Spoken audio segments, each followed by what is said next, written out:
Do you think life is better with or without God? Whether you're a theist or an atheist, we would love for you to jump in the room and tell us why you think God is the greatest way to live, or if you think that life is better without God.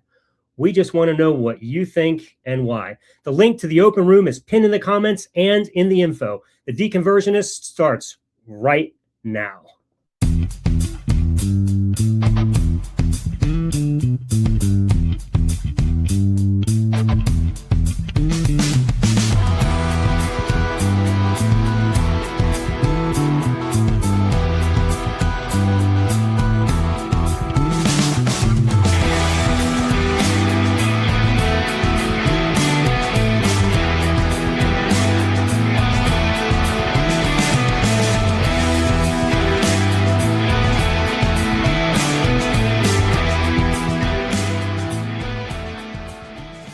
Welcome back, everybody, to the Deconversionists. I am your host, Alan Bondar, aka the Unraveler, and tonight we have a special guest with us, Jim Barrows. Welcome, hey, Jim.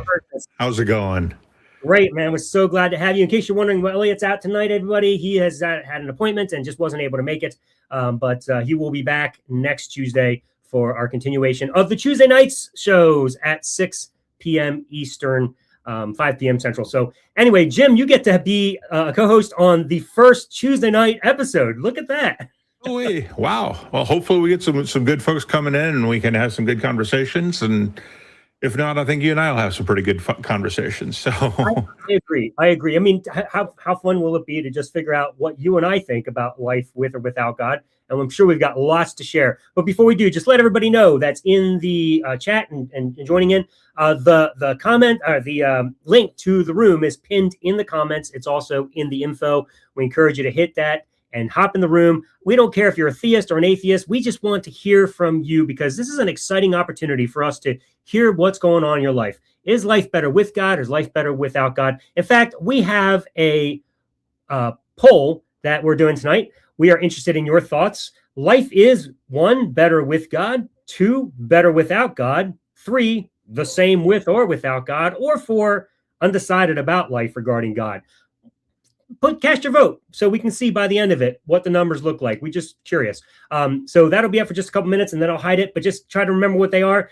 Just put the number 1, 2, 3, or 4 based upon your option in the comments, and that will start to move those bars so we can kind of see what's going on. Jim, let's start with you then. Is life better with God or without God? Or the same? Without. One, I have more time on Sundays. But if we get less facetious than that, there is so many things that go with being a believer. You anchor yourself to the beliefs and morals of an Iron Age book whose people didn't know where the sun went, whose ideas of morals are not what we have today. We can go through an entire list of things that the Bible thinks is perfectly okay, and yet today we consider those things to not be okay. And we just leave slavery completely off the table if you want. We can just talk about how the Old and New Testament treats women, things that we no longer believe. And then there's the whole, let go, let God will sort it out. That is just kind of that enforced helplessness of you can't do anything. It's all in God's hands. Once you take charge of your life and you start doing, I think things get better. Actually, I don't think I know, because that's what's kind of happened in my life is I stopped letting go and letting God and took some responsibility for what was going on in my life. And that helps quite a bit. Blaming demons and blaming everything but yourself is just ridiculous. I also found that I let go of a lot of my tribalism. My United States is a Christian country, and that kind of tribalism that hurts so much of the world right now. And it just not true. We're all on the same planet. What we do here affects everybody else, and you just can't get away from that. So yeah, it's much better without having being rooted in something that's Iron Age here in 2026. Absolutely. And I'm going to just throw this out there. This is, I mean, for me also, life without God, way better. Like, not even a comparison. It's not even close. But there are many reasons just personally for me that it's better, just because I get to live a free life and I'm not restricted by the rules of religion anymore. And for me, it's far more exciting to create my own purpose in life than having it dictated to me by some sovereign God that says what it has to be. I've enjoyed it so much more. I don't even have the fear that a lot of people do, or the idea of like having pointless life or hopelessness because we just die at the end. To me, that's given my life more meaning and purpose, because I don't have to sit around and worry about what's going to happen to me, if I'm going to be miserable at the end, or if God's going to punish me. I'm all right with this. Like, I'm like, hey, this is great. I literally, like, I'm practically invincible, because if I die, I won't know anyway. It just won't matter. Right. So, yeah. So I get to do what I want to do, and it just doesn't matter. Like, it's great. But what it's also done for me is it's helped me to see other people in a far greater light than I was able to as a Christian. For example, we're in Pride Month this month, and I absolutely advocate for those in the LGBT community. I think that they have every right to be a human and to do what they want with their bodies and with their lives just as much as I do. And it is one of the things that Christianity did was restrict me from being able to see that, because I had to condemn that kind of behavior. Even though, like, I would try to soften it as a pastor and be like, well, I can't condemn you, but I don't condone your actions either, as if that made the difference. But anyway, so that freed me. And it surprises me how many people leave Christianity and still hold on to that tension, still can't seem to let go of that issue and free people to just have their own rights to do what they want. What are your thoughts on that? Yeah, it's because deconversion is a process, and a lot depends on, how deep in the rabbit hole you went, so to speak. Metaphorically speaking, about going into that rabbit hole. But like for me, I say I wandered out of my Catholicism. I didn't have that crisis of faith that so many people have left the faith have. I just kind of went, yeah, I'm an atheist, and never looked back from there. So I had a very different experience. But I know a lot of people, they have to figure out all of the bundle of beliefs that has to go with being whatever version of Christian you happen to be, because not all Christians think that being gay is a problem.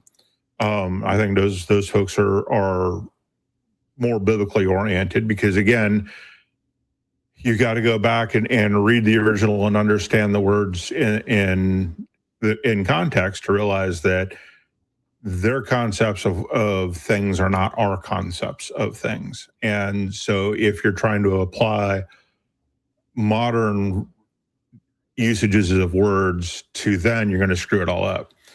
Which is another problem, right? Is you don't have to go and know what is going on 2,000 years ago to figure out, oh yeah, they were really just talking about a particular act, not necessarily gay the way we think about it. And the Middle Eastern societies were one of the few around the world that actually had a problem with LGBTQIA. The Greeks certainly didn't seem to have much of a problem, although they had. That's not entirely true either. But, we have many other societies that didn't have a problem. Two-spirited people and things like this, and the Native Americans. I think the Pacific Islanders also had many of the same things. So now you've bound yourself to a particular culture and what that culture believed during the Iron Age. None of that makes any sense. We know now that the way that most Christians treat the LGBTQIA community doesn't do them any good. It certainly doesn't convince the LGBTQIA community that they're not LGBTQIA. It doesn't convince them that Christianity is right. What it does do is increase the likelihood of suicide among that population. So you're forcing them to create into an even greater sin, according to your own beliefs, by doing the things that your God tells you to do. How does that work, right? So yeah, you've got to untangle it all, and you got to realize, if the only reason that I think that there's something wrong with being gay or being trans or queer is because some pastor told me, sometimes it takes a while to unpack that. I know there's a lot of complaining that atheists are all left wing, and it's like, well, we didn't all start there. Many of us were ultra conservative Christians. And I wasn't, but many were. And you unravel things as you go. You can't just give up everything. You got to figure out what is based on reality and what isn't. Because Christianity, all religions, enforce tribalism. The in-group, those who are part of your religion, the really in-group, those who believe exactly as you do, and then the out-group, everybody who doesn't believe that. So it just, sometimes it takes people longer than others to get to a place where they go, oh yeah, that's just because of what I was taught as a young Christian. Yeah. Well, listen, maybe you're watching the show and you're like, hey, I have some thoughts on this issue right here, and you want to call in or hop in the room and talk to us about it. Perhaps you're a Christian or a theist in general that has a view from your holy book that tells you that homosexuality is a sin and is wrong, and life with God is better because of that. Come talk to us about that. Let us have a conversation. Or if you got out and maybe you're struggling, you're saying, yeah, I'm out, but I don't understand why you guys still now why you guys think it's okay. I don't think it's okay. Still call in. Let's have a conversation about that. We can talk about anything tonight because the conversation's all about whether life is better with or without God, and that can pretty much go anywhere. So we would love for you to call in. Jim, we had a question on the floor, and I don't always take questions from the floor just if it seems to fit the moment. But I'll always take the super chat. So if you guys want to throw in some chats to support Skeptic Haven, that'd be awesome. But here's what somebody said from Aaron Mac BF said, I just have a question. Why is it so common to see religious debates centered around atheism versus the Christian Abrahamic deities? There is never a discussion of other worldviews. It's as if Christians, next comment, just ignore world religions. Yeah. Well, I'm just going to quickly say that is not true. One of the reasons why I don't spend a lot of time talking about the other ones is because I was a former Christian. So for me, it's just natural to talk Christianity. But as a Christian, when I was a Christian, I feel like I was able to demonstrate that there were no other gods anyway. So I had already defeated, so to speak, all the other gods. The only one that was left was Yahweh. And so once I got out, it was like, what's the point of talking about the other ones? They don't exist anyway. So that was kind of my thing. So that's why I spent a lot of time on it. But I can tell you for sure, Jim has had plenty of conversations that weren't just on God or Yahweh in the Bible. Why don't you talk about that, Jim? Yeah. So, on like Atheist Experience, when we have a Muslim co-host or host on, we get more Muslim callers. I have had Muslims after a show contact me at 1:00 in the morning on Messenger to come and join their show. My response was, if you guys are really interested in having a conversation with me, you wouldn't be trying to contact me at 1:00 in the morning after the show I just did. You'd be you'd be setting up a time for me to do it. And I'd be willing to do it at 1:00 in the morning if you're on the wrong side, if you're on the other side of the world. But this is not the way to do it. And most Muslim apologists are horrible these days. I think they were better at one time, but the current crop of them just seems to be horrible. But, I'm on call-in shows, just like here. So if you want to talk about Islam, go ahead, pop into chat. If you want to talk about Baha'i, I have talked at great length with somebody who is a Baha'i believer, who used to come to the Free Thought Library on show days back when we were doing those live in studio. I've had conversations about Buddhism, which is an atheist religion. Most Buddhists agree with that. I think there are a few that may not, but Buddhism is an atheistic religion. There's no real God there. So I've had conversations with other people, but the fact remains that this country, which is awake during the times that I'm doing these shows, and most people are doing these shows, is still 70% Christian, and that's down. It used to be 90, now it's 70. So we're making inroads. But if and most people, when they say, well, we only talk about Christians, you should talk about other people, are generally trying to shut us up. And that's not going to work. If you want to hear about other things, then bring it up. Right. We don't dictate the topic very often. I mean, we are here trying to generate some conversations, but at the end of the day, I'm not an expert on Islam, but it's kind of the same belief. So if you want to know why we want to talk about Christianity, have some of your Muslim or Buddhist or Shinto or whatever the religion is friends call us, and we'll talk to them too.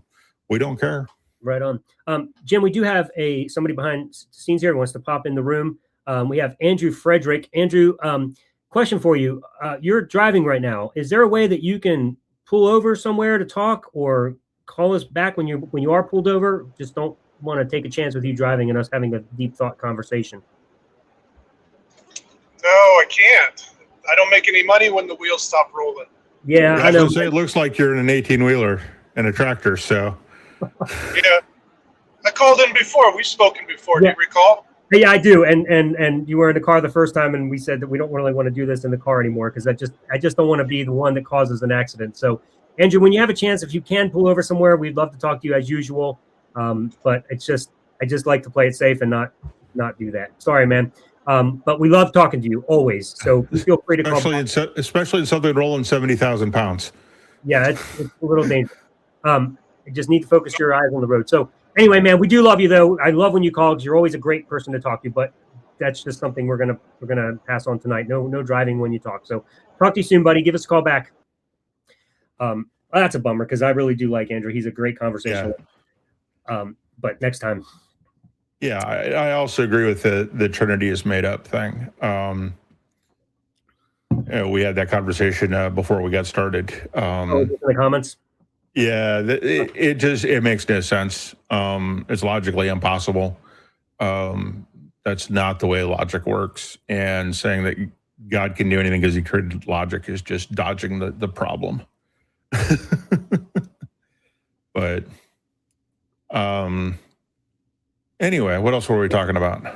As I was telling you behind the scenes, this is an interesting topic, Jim, because I happen to think that there is a logical way to make sense of a triune God, but I'm open to being proven wrong. But that, we had just 30 seconds to throw that around behind the scenes, so we'd have to have a deeper conversation about that. But I'm not that worried about defending that because I don't believe God exists anyway, so I don't even think it's a possibility. Yeah, it's just one of the many things that makes no sense, and that you have to twist your mind around in order to get to, that God exists. Among many things, like you have to ask yourself, if a woman doesn't bleed the first time she has sex, does that mean she's not a virgin? And the answer is, well, only, if I remember the numbers right, about a third of all women bleed the first time they have sex. So now you're condemning a woman to being stoned to death for something that only occurs in about a third of all women. You would think your God knows better than that, but apparently he doesn't. And that's a problem, right? And that's something else you have to worry. You have to go in and figure out for yourself as to how you're going to deal with that particular conundrum. Right. And there is no way to deal with it, right? It's a fact. If a biological fact that comes into play. There's the whole bit about if a woman is assaulted in a field, there's no blame to her because she cried out and there's no one to hear her. Whereas if she's assaulted in town, she must have wanted it because she didn't cry out. Or if she had cried out, people would have responded. Right. And that's a load of bullshit, right? Not all women are going to cry out or scream or otherwise attract attention while they're being assaulted. This is just basic human psychology. So, got to deal with that, right? You got to reconcile modern understanding of psychology and how people react in certain situations in order to figure out, is this still biblically, is this still okay? What's the morals here? And again, we haven't even, we'll just stay off unless somebody brings it up, slavery. And we don't have to deal with slavery to ask these questions about what kind of things do we find moral today that God says is okay, but we say, no, it's not, so. Right. Go I ahead. just finished a debate, conversation/debate with a friend of mine. It was seven rounds we did, and this past one we were talking about Numbers 31 and Deuteronomy 21, and in relation to what you were just talking about, some of the things, these laws that would mandate the stoning of somebody. You stone women, for adultery, you stone children just for being unruly. And it was mind blowing to me that the dance that he had to do to maintain that God is still doing the right thing somehow, because he's just working with people as they understand life. And I asked him, I said, hey, if you were living at that time, would you stone your wife if you found out she wasn't a virgin? And his answer was yes, I would, because I wouldn't know any better. And I was like, I'm floored by this, because I'm like, well, even cavemen know better. Like you don't, like, I can't even fathom thinking there was ever a time, ever, when anybody at any time with any amount of knowledge whatsoever could possibly think to themselves, I think I'd like to be stoned someday. Like, nobody would want to be stoned. In what world do you think that you would think at that time, yeah, sure, I think this was a great idea because I wouldn't know any better? How would you not know any better? That is absurd to me. Like, I just don't get it. And yet these are the commands of your merciful God in the Bible, to pick up stones and throw them until the shit is completely beat out of them, and they're just begging a stone to smash them in the skull so it will kill them. That's how brutal it is. But this is what you're doing to children just for being disobedient. Like, it is mind-boggling to me that the dance you have to do to say, well, if I was them, I wouldn't know better, and God was just doing the best he could to work with them, and so I would do it if I was. Are you serious right now? Yeah. And we can get to a slightly less serious topic that's still related, is what can you eat? God, as a biblical literalist, and it's not clear what you can eat, because there are Old Testament passages that say you can eat anything. There are Old Testament passages that restrict what you can eat. And if God can restrict what you can eat, why can't he ban stoning people to death? Why can't he say, hey, women don't always cry out when they're assaulted, so even if they're assaulted in town, they may not? He could have done that. These are the laws that are supposed to be coming straight from him. He's the only one who can adjudicate thought crimes, so why does he leave thought crimes up to humans in the 10 Commandments? Coveting thy neighbor's wife or goods, or however you want to look at that, that's a thought crime. How in the world is anybody supposed to prove what you were thinking? And you can't. But yet, here we are. Surely there is a Christian that is listening thinking, oh, I've got an answer to this. I can tell you exactly why these immoral things seem to be in the Old Testament. And in fact, it gets even worse when you get to the New Testament, because Jesus introduces eternal punishment. What? How could, now you went from just stoning to being stoned forever, basically, like never, ever ending torment. Like, you've got to be kidding me. Or for those who just believe it's annihilation. Okay, great. That's what we think as atheists. But I mean, what then do I need God for? Like, what's the benefit? Like, what's the draw? I'd rather not worship this immoral God if I'm just going to die anyway. It just doesn't add up. But, I would love for a Christian to call in and tell us why they think life's better with God, because this is what life is like with God, dancing around these horrible texts and justifying the immoral commands of God. Yeah.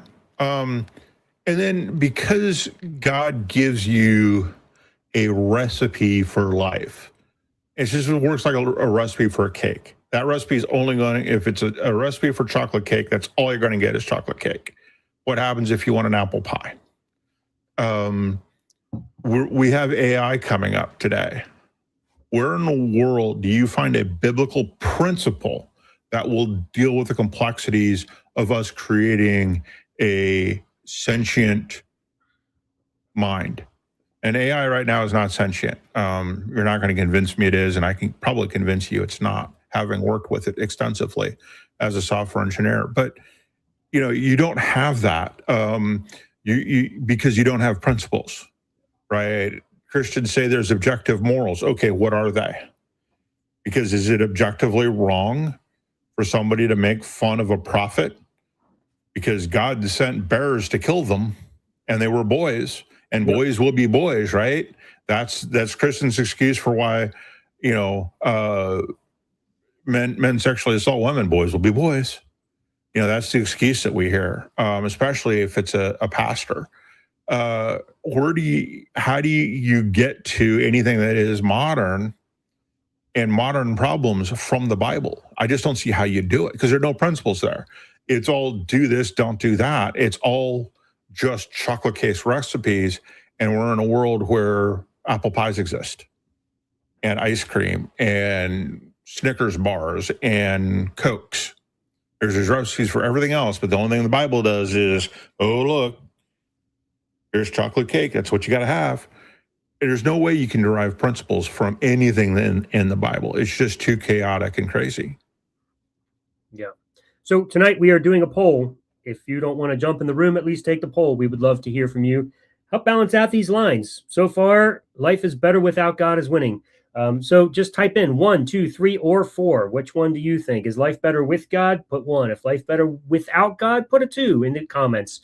Is life the same with or without God to you? Put that in the comments, number 3. Or put a number 4 if you are undecided about life regarding God. Let's see how this poll goes tonight. Be interested to see what the numbers are by the end of it. So just drop those numbers in there, and we'll see what the poll is like. So Jim, it's unfortunate that you have the laws and the commands that God is ordaining, and Christians constantly defending them and trying to justify how they would have still obeyed God and thought this was wonderful. And it's fascinating when you get to a view like slavery, for example. It's a no-brainer. We've heard it a million times, the discussions about it in the Old Testament. We know that it's immoral. We know that it's chattel slavery. And I know that Christians will try to say, because they obviously don't know the texts. And they're like, well, no, it's not chattel slavery. It's the good kind of slavery. As if there is a good kind of slavery. I mean, I don't even understand that. That doesn't compute with me. Like there's no good kind of slavery.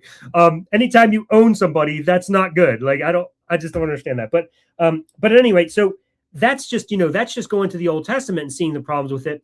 But obviously, the advocates of slavery in America, they actually took those from the Bible, their views from the Bible, and invoked it here. And eventually, yes, Christians, some non-Christians, had a big part in removing slavery, and that's great. That's all fine and good. But it goes to show that it's not because they're pulling this from the Bible, because obviously you can go either way with the Bible, apparently, if you're just interpreting it however you want to. But if you're going to be honest with the text, it definitely promotes and endorses slavery. There's just no question about it. But somehow we managed to get better than the Bible just by having a morality of our own. Like it just seems like we are far more moral without the Bible than we are with the Bible. Would you agree with that? Well, so on LinkedIn, somebody put a post that who's with Trump about deporting and not funding food and medical care for illegal aliens. And I says, no, I don't, because as an atheist, I'm a better Christian than you. And I think that's true. I do support Medicare and Medicaid and food stamps for anybody who is living inside the borders of the United States, legal or otherwise. I think people should be able to eat. That seems to me to be pretty basic. And nobody can point to me anywhere in the Bible where Jesus or God says only for those who are here legally, right? He feeds everybody. Believers, non-believers, Jesus fed the multitudes. So where do you get this from? This hatred of human beings so much that you're willing to say, no, you don't get food because I don't like the way you came across the border. It doesn't make any sense. And then there's all the admonitions in the Bible about how to treating foreigners among you well. And yet Christians never do. Not at least those here in the United States don't. They've made it illegal to put water out for people who are crossing the border. Why? Oh, make it harder. No, you're condemning people to die. They're coming across whether you want them to or not. The only thing you can do is deal with them as human beings. And so religion requires you to have this level of tribalism that means you're not treating people as human beings first and everything else second. And that's a problem. Yeah, totally, man. It's funny. I seem to be bleeding over here profusely. I can't figure out where it's coming from. I think God is stoning me with invisible stones. I'm not too sure. I'm pouring the wrath of God right now for talking about this. I don't know, but that is really weird. I think it's starting to slow down. But if anybody was wondering why I'm like fidgeting over here, it's really weird. It looks like it's slowed down a little bit.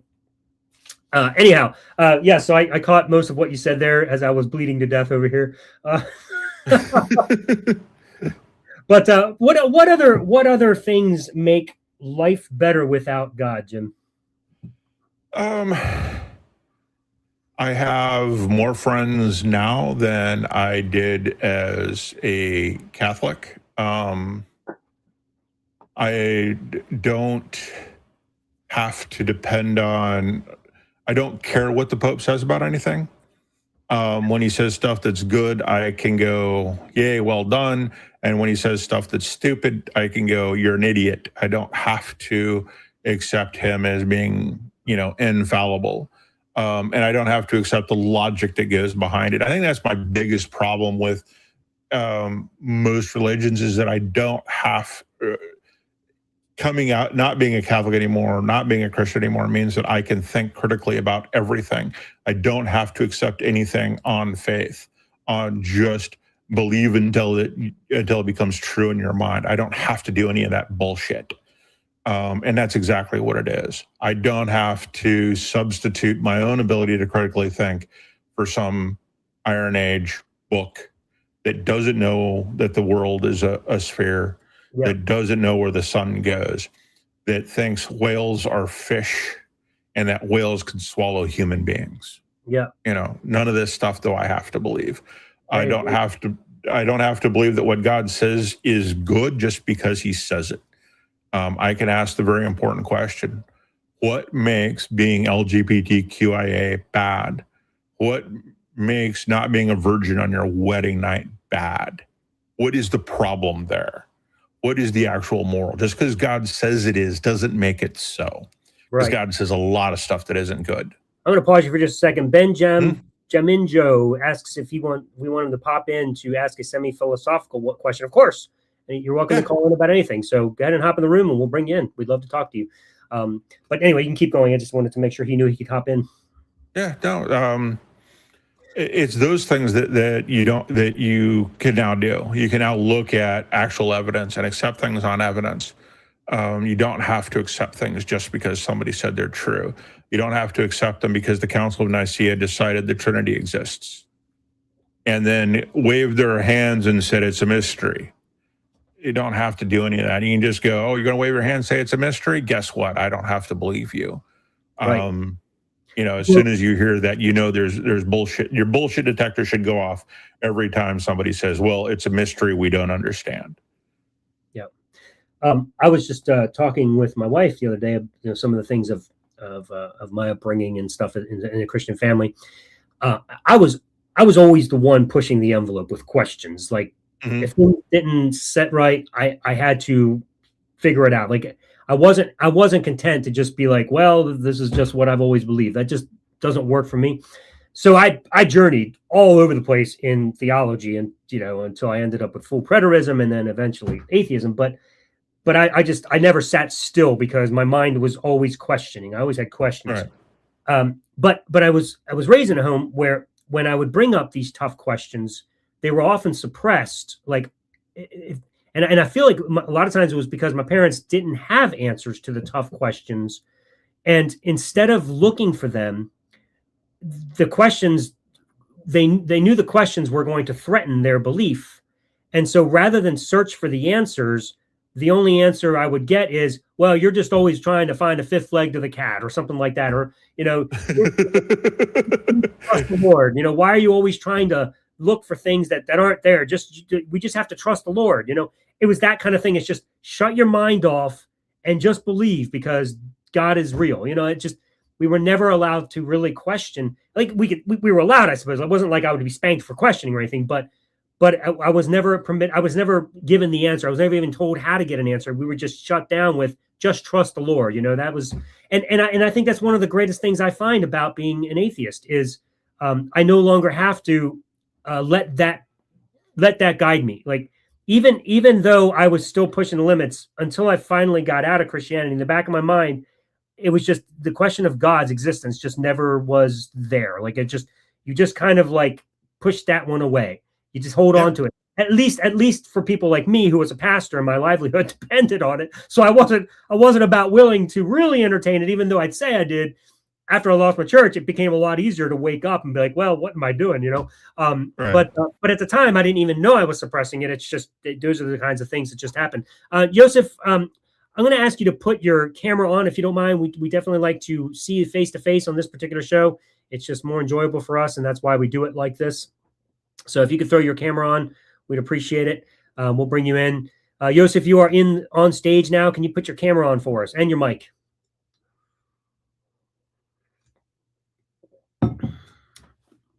Joseph, your mic is on mute, and so is your camera. Oh, can you hear me? Give me 1 second. Yeah, we can hear you now. Give me one moment. All right, no problem. Take your time to do that. But we are glad to have you join us here. Thank you for calling in, or hopping in, I mean. Oh, yeah, absolutely.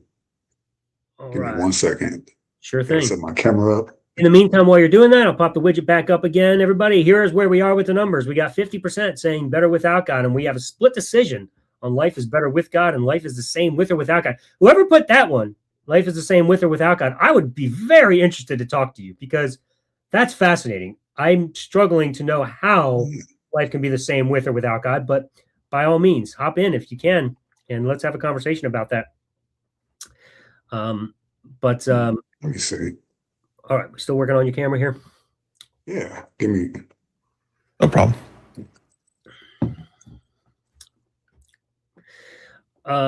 While he's doing that, this is a chance for me to go ahead and just make some quick announcements. This will buy some time while you're doing that. Tomorrow night, I am doing a special interview with Ember, from Better Than Ember. And this is going to be a great conversation piece for podcasters especially, but anybody who's interested in learning, some blind spots that we may have in life. But, she's going to be specifically directing it to podcasting. So join us in, because it'll be a great show. Ember has a lot of knowledge about this, and she's going to be sharing with us some really, really great thoughts on podcaster blind spots. That is tomorrow night at 6 p.m. Eastern, right here on Skeptic Haven. It'll be a special broadcast from the Unraveler channel, though. So keep that in mind when you're looking for it.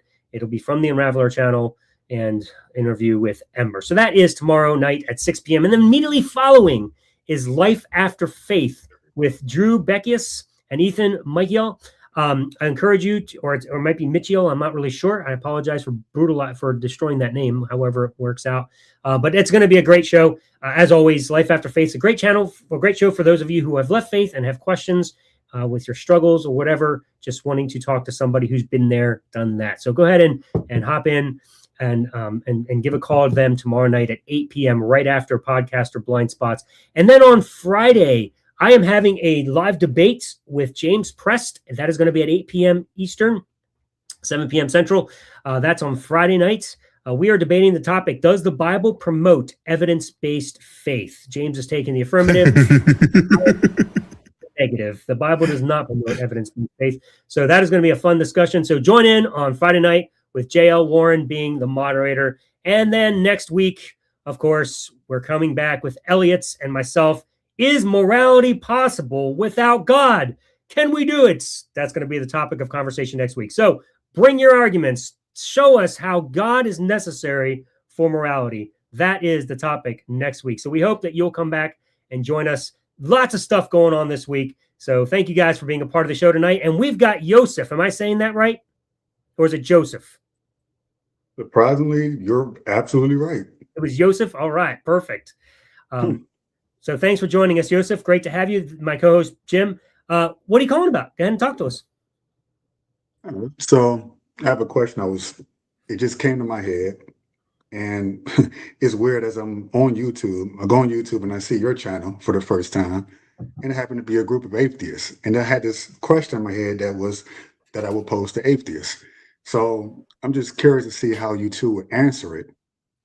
Because I'm not trying to paint neither one of you into a corner as I ask this question and I pose this scenario, which I think is a reasonable and logical scenario since atheists are all about reason and logic. So you guys are ready? Yep, fire away. Yep. All right, so, and perhaps you guys have heard something like this similar, but maybe not quite Probably. like this.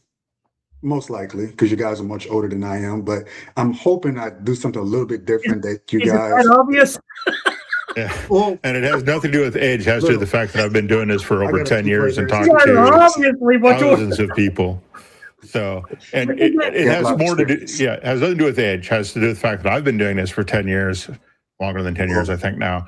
Talked to thousands of people, and let's face it, Christians aren't that original. So, you know. So, is that a philosophical question that we're older than you are? Because I got an answer for that.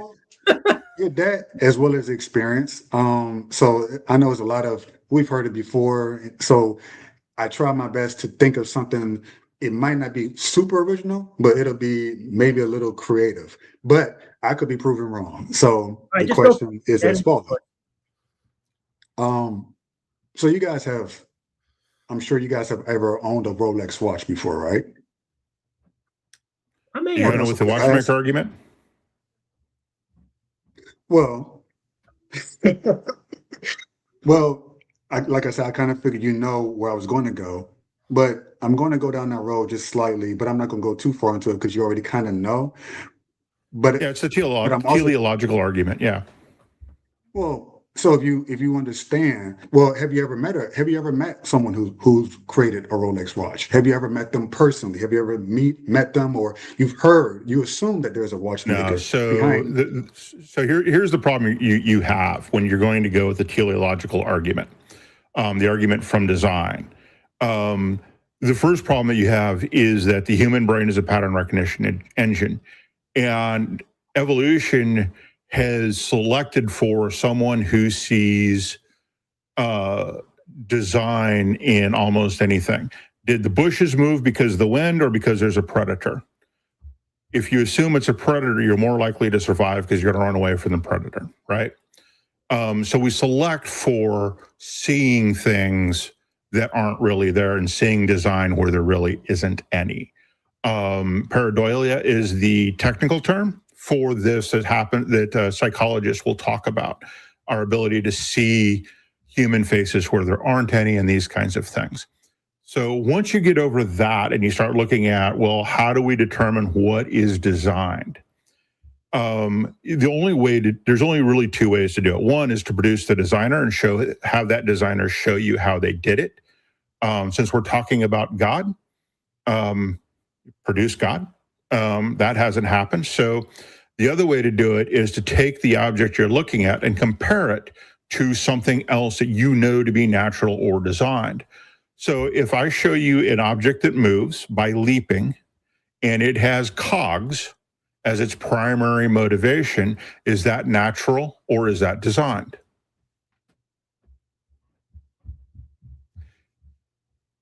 Actual cogs as the primary motivation. It's using.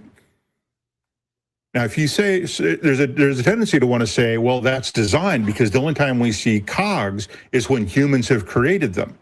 Except there's a insect called a leafhopper that has the largest leap per pound of any animal in nature that we know of, and it uses cogs, and it's completely natural. So you really need to do a deep dive into things. I can show you some places off of Japan where people will tell you these are steps, And geologists will tell you, no, they're not steps. That's just the way that this particular type of rock breaks. And there's all kinds of these types of things where people will say, oh, this was made by giants. And geologists will go, no, that's just the way this works. So if you're going to make a comparison, one, you need to make sure you're comparing like things to like. So by looking at a watch and going, well, watches are designed, yeah, that's true, but watches also exist inside the universe. So you have to look at other universes, and we only have this universe to look at. So we don't have another universe to compare to see if there are any differences between them, much less a universe that we know to be natural or to be created or designed. We just have this one. And we can't look at what's inside of it and make any determination as to whether or not it's designed or not. One, pareidolia, the way our minds have evolved. And two, if the universe were different, yes, the universe would be different. Whether or not there'd be minds to have this argument or not is depends on the universe. And so the only thing you're doing is saying, well, if the universe were different, things would be different. I agree with that, but it doesn't get you to a God. Does that make sense? But then you also said, if I'm going to use the watch as the famous watchmaker argument, then I would have to find something that's comparable with that. I wasn't going to go with the general aspect of, oh, there's a watchmaker, then God is the watchmaker. That I wasn't going to. I kind of that is the argument. Go with but it wasn't it.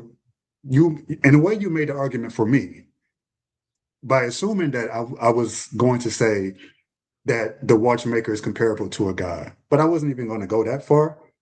But although I understand the argument in which you laid out, in which, of course, you've thought about that over time and you laid it out. You had the statement. It of course you did, right? You've been doing this for so long, but you said there has to be something comparable to it. So again, I'm not going as far as there's a God. That's a huge leap. Even if I was myself an atheist, I would say, oh, watchmaker God, whoop-de-doo. But you say there has to be a comparable element. So this is the comparable element. And I think it's pretty fair. And I've done quite a bit of research on this. It has nothing to do with God, but has everything to do with understanding that there has to be someone to create the intricacies and the precise fine-tuning of a watch, knowing that. But then when I study the human eye, it is 100 times more fine-tuned and precise than anything that a watchmaker could possibly create. But yeah, that's not true. I've never seen. So humans actually have created vision devices that are better than the human eye. The camera on your phone is better than the human eye, and it is also less complex.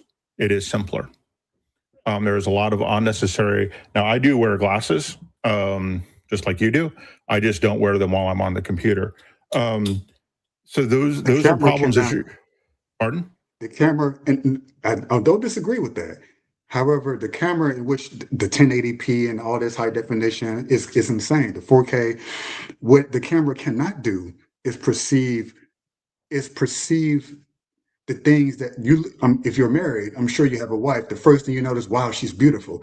You can't point a camera at a woman and the camera reflects to you how it feels about, for example, beauty or a sunset or something it just points and clicks. But the eye doesn't do that, right? It's the eye connected to a brain. Right. That's why. So you're doing the same thing with the camera. When you see a visual, your brain is reacting to it. Right. And we don't have an AI that can do that yet, although we do have AIs that does a much better job at recognizing objects than the human eye and brain do. They're not sentient yet. That is on the horizon. Don't ask me when. I don't know. I just know that it's coming soon. And the cool thing about modern AIs is they're using the same technology that the human brain does. They're using neural networks. And that is exactly how the brain works. They're pattern recognition engines. And a lot of the problems that we see with AI today are problems that we see in the human brain as well, because they're using the same technology. So you're not really buying yourself into doing any of this by saying that there has to be a creator. No, there doesn't. One of the best things to look at as a software engineer, when I see things the systems that grow up organically without any design, is unnecessary complexity. And when I look at the human eye and I look at the way that a modern camera works, the modern camera is far less complex than the human eye. There's no reason for the human eye to have an aqueous solution in it. There's no reason to have any of that. It's just not necessary, and yet it does. It's not necessary to have the muscles that it needs to adjust focus with the cornea. We don't need that. There are other ways to do it. There's just a lot of unnecessary complexity. And whenever I see unnecessary complexity, we know that there was no element of design added to it. That it grew up organically somehow. And we do this even with human systems. I've seen this with large systems with, Fortune 500 and Fortune 50 companies, where their systems have an interesting amount of unnecessary complexity because nobody designed the systems at a certain point. So you're still not getting yourself anywhere with looking at design, because you still haven't established that the universe is designed.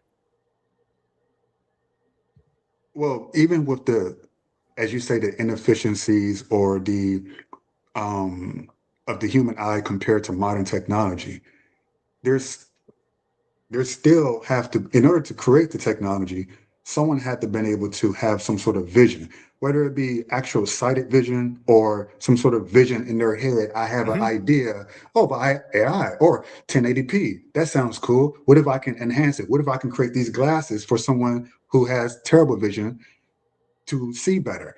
So there has to be some sort of vision, some sort of eye, or some sort of process, but the eye is just a physical representation of the vision. Right. So you're assuming purpose, that things are built with a purpose in nature. And that is simply not the case. That is why you end up with things that are overly complex. Eyes started off, and we see this in the natural world, where eyes are really nothing more than light-sensitive cells. And then over time, they develop to get better at sensing light, because that helps the organism survive. Which is why we see such a diversity of eyes. We can even look at individual species and see, oh yes, this species here has eyes, but this species that got into a cave and never got out doesn't have eyes. They've actually de-evolved eyes, and yet they're the same species, and we can tell this genetically. In fact, we can even see the genes that where the eyes are supposed to be there, but because they're recessive and no longer being expressed, the species no longer has them. So we see eyes evolve and we see them de-evolve. So that's not really a thing that makes anything, because one, eyes still exist inside the universe, and we're talking about whether the universe is designed. And so you have to compare universes to universes. Worse for you is, like I said, eyes de-evolve too. And so there is no purpose other than survival of the species. And even that purpose is assigned by us. Well, it makes no sense for it to be assigned to us if the purpose is assigned by us. Right, but why? Right. So why would it? If it's assigned by us, what would even inspire someone to assign survival as a purpose if everything is purposeless? It's how we describe the world, because it's how we describe the world. How is that something that an AI robot would even? We just want to. That doesn't seem like something we would program. I've seen Bicentennial Man. I thought that was pretty cool. Projection of the future. So, but in order to even relate to the character that Robin Williams played, he had to be something more than human. So, but we had to see that. We have to see, okay, when we see a robot, we see a camera, we don't really relate to that. We see a camera, you point and click, but you see a human being, even with our inefficient eyes. They say, as you know, the eyes are the window to the soul, or something corny like that. But even if you don't believe that, there's something about when you look into your wife's eyes or your children's eyes, there's something that you see in that person's eyes that goes beyond just it's just the inefficient, the eyes are so inefficient. Yeah, that's what the brain does. It's more right. That's not what eyes do. That's what brains do, right? And no, we don't have those emotions. A brain processes those feelings of. brain. Yeah, alone. a mind is That's the a parts. an emergent property of brains. It's what the brains do. We can now read a mind up to about 3 seconds before someone actually has a conscious thought. Now it's simple stuff, yes, no, simple words and simple concepts like that. But neuroscientists can now read the mind up to 3 seconds. So there's nothing there that is mystical about having a mind. It's an emergent property of the brain and the way the brain works. So just because we haven't created a human-like brain yet doesn't mean we're not going to. Like I said, we're on the cusp of that, probably within the next century. That's probably about the shortest time frame I'm willing to give it. But we're already seeing that. A lot of we see AIs doing things that humans do. We see AIs intentionally lying. We see AIs trying to provide the answer they think the human wants, not the right answer. So a lot of this human-like behavior we're already seeing in the non-sentient AIs that we have now. So again, what you're saying doesn't make any sense, because it seems like to me that you're attributing some mystical element to a mind that just doesn't exist. Okay, so when you this is, I don't know how you're going to answer, but I'm pretty sure you've thought about it. When you look at your wife or your child, and I'm just going to assume that because you're older and that's most likely the case, you say, "I think I love you," or you just simply you feel the love. Like when you look into your wife's eyes, feelings are emotions. process? Feelings are Okay. emotions, and we can tell they're controlled by chemicals and by neurochemicals. So it's chemical and neurons that control it. And when you show somebody something they like, you can actually read that reaction in their brain. Once that control. You Okay, can so if actually trigger reactions and emotions by hitting certain nerves in the brain. Yeah, They've done tests to demonstrate this. yeah. so okay, that's a good point. People can, test and hit the whatever certain parts of the brain to invoke a certain reaction or certain emotion. Maybe someone got into a car accident, they hit this certain side of the brain, and they might be a crier, or they might laugh hysterically about something. But aside from any traumatic experience or some sort of defect at birth or whatever the case may be that triggers that, what other than like what would trigger me to laugh? What would trigger me to cry on command? And it's me activating those chemical neurons that take place in the brain. But what is that me that's activating those, that's triggering that? Your What is brain. that? How do you know it's not the chemicals reacting, triggering you to feel that? So that's where the hard problem of consciousness comes in. We're not sure how it all works yet. What we do know is that we can read the brain up to 3 seconds for simple concepts so far, and that has to do with our knowledge, not with our technology. We can see when people have emotions. We can show them pictures and map those emotional segments of the brain. There is nothing you are suggesting that is unique to humanity.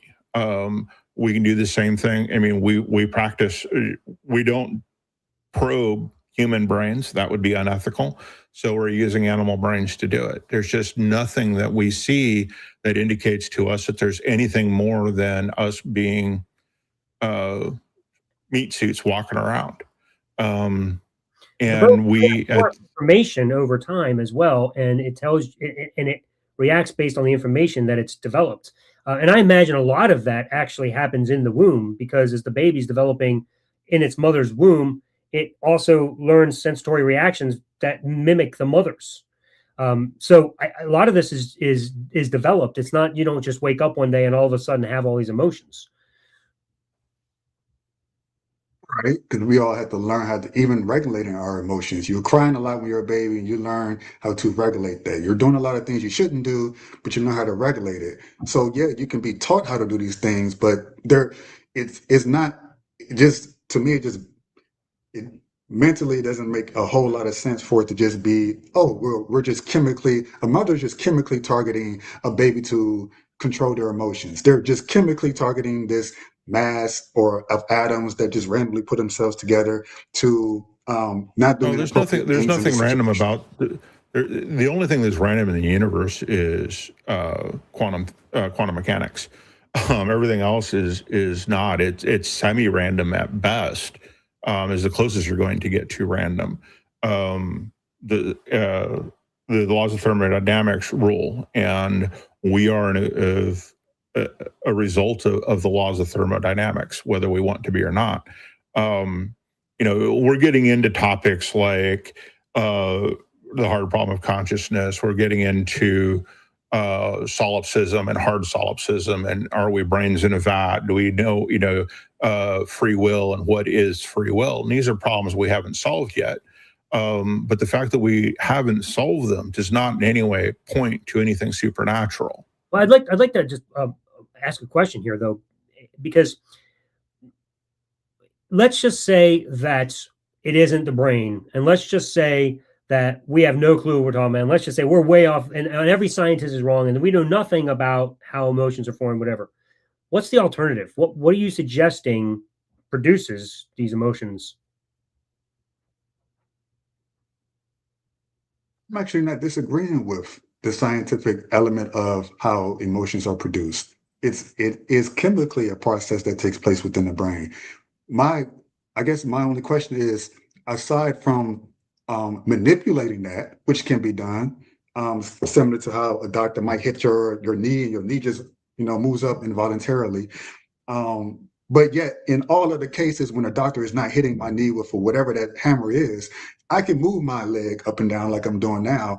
But it's not. It's a chemical process that's taking place. But there has to be something that is some sort of something, a controller. I'm not trying to say spirit or soul, but something that is controlling the chemical process that's causing my knee and my leg to move, that's causing the emotions in my brain to fire. So it's not excluding the scientific elements and the things that we've been able to uncover as a result of the human body, similar with the human eye, even finding out that it's very inefficient. But that doesn't negate something that is behind seeing, something that is able to perceive these things that the human eye can, that a camera cannot. That only why take pictures? Why even do a video recording of anything in high definition? And if the person observing it is not going to get any use from it, who is the observer? We do get use from it, right? We're pattern recognition machines. When we see a pattern, we react to it. Right? Not exactly, but not the camera, not the technology. The AI is only going to benefit us in a sense. So it still sounds like you're confusing the eye for the eye and brain, the camera for the camera and AI behind it, or the camera and the system behind it. There is a system behind the eye. There's a system behind the camera, and that is a system that we call the brain or the mind. Exactly. Right. So that's what you have. You logically admit, you just admitted that there's a brain behind the things that we have created. Yeah, the brain is the 3.5 pounds of gray matter sitting in your skull. So we understand that to be the truth. Like, okay, that just makes logical sense. That something had to have created the cameras and the AI and all this technology that we have. That's wonderful. So to go from that makes sense to the human eye being as complex and intricate, even though you say it's inefficient, it still perceives things that's beyond just the picture quality of what we see, is what I'm saying. There has to be some sort of similar watchmaker behind that process as well. Whether you believe there's a God or not. I'm not even talking about a Christian God or Muslim. I'm not. But there has to. Why does there have to be a creator behind it? It's the only thing that. So the complexity of the eye, it is there. It's just there, regardless of how you personally feel about it. Somewhere right there, you stopped yourself, but you said it's the only thing that, and I'm assuming you meant makes sense. And in the same way that a watchmaker, I can't look at a Rolex and say, "Oh, it just created itself." What I'm saying is, when you get to a point where you don't have a good explanation, you're willing to say it's got to be something else, and you just draw a conclusion that it's got to be a creator. Why can't it just be, well, we haven't solved that yet, but from what we can tell, everything stems from this, and we're still trying to figure out how it all works. But to say therefore, because we don't have all the answers, therefore it must be some creator. That seems to be an illogical leap. That's not a logical leap, that's an illogical leap. I don't know how a watch is made. I don't think any of us really know unless you're into Rolexes. But the vast majority of us see a watch that we like, and we pay a lot of money for these watches because of its mechanical ingenuity. It's kind of archaic, really, because you can get a digital watch, but we pay thousands more for that versus a digital watch because of its mechanical engineering, the precision. We respect. Right. But you're still comparing a watch, which we know to be created, to the unit, and saying that the universe has got to be the same thing, and it's not. See, we have natural processes, right? If I take sodium and chlorine and mix them together, I get salt every single time. If I take chlorine, I get a poisonous gas every time. So I can take chemicals, put them together, and chemicals will do chemical things every single time without anything needing other than them coming into contact. And that can happen quite randomly. Most of the chemicals that we need, or many of the chemicals that we need to create life, exist on asteroids because they can't form inside of an atmosphere or where there's water. So they have to form out there, and they do in abundance. But these are natural processes, and we know they're natural because we know that there is no human behind it, which is why I said in the beginning, if you're going to make the teleological argument, you must either produce the designer or compare like to like. If you're going to say that humans are designed because that's the way the universe was designed, which is what you're saying, because we are a product of natural processes, then you have to compare universes to universes. You can't get around that by going, well, I don't have to because of watches. No. Humans, this planet, the universe, is the result of natural processes, of processes that exist because the universe exists. You've got to produce the designer, or you've got to show how that these natural, what we call natural processes in this universe, are actually designed by comparing them to a universe known to be designed or a universe known to be natural. You can't just jump to, because watches which exist and are known to be designed by humans, to then go, the universe is designed. That's a leap you can't make. So it's almost they're not the same. Like, so you're saying a watch is designed because we know humans make watches, and all watches are designed by humans, and so we know this because watches just appear out of nowhere. Well, we do know that watches, they're not of the same quality whatsoever of nature. Have you ever met a watch? Have you ever met someone who wore? Let's assume you wore a Rolex watch. Have you ever met someone who created that specific watch or designed it? You probably heard about it. No, but it doesn't matter, because you've probably never met the person who made your toothbrush either, and yet you know a human made your toothbrush. Toothbrushes don't. That logically they had to have made it, exactly, because it didn't exist. It didn't just create itself. Correct. The function of a toothbrush. Exactly. Logically, it had to happen. So what I'm saying is, you know that humans are necessary to create these items: watches, toothbrushes, cars, name it. And the parallel you're trying to say is the universe, therefore, was also created by some creator. And I'm saying to you that what we're trying to say is you don't know that it has to be a creator. All a universe needs is a universer, whatever that is. We can't explain that yet because we can only go so far back as Planck time. We know nothing more about how or what brought this universe into being. And so beyond that, we can make no conclusions about anything other than this universe is here. You can't say because the things in this universe create other things that therefore this universe had the same type of creator. It didn't, because number one, you know nothing about what this creator's like. You're just declaring there's a creator, but you can't define it. You can't know it. You can't say anything about it. It exists outside of time and space, and it's like we know nothing about this thing. So we're just throwing out this idea that it has to be a creator, and yet we don't know that because we know nothing about how the universe started. Right. And the randomness in the universe kind of indicates that it's probably not created. But more importantly, energy, cannot be created or destroyed. E equals mc squared, which basically says that all matter is basically energy.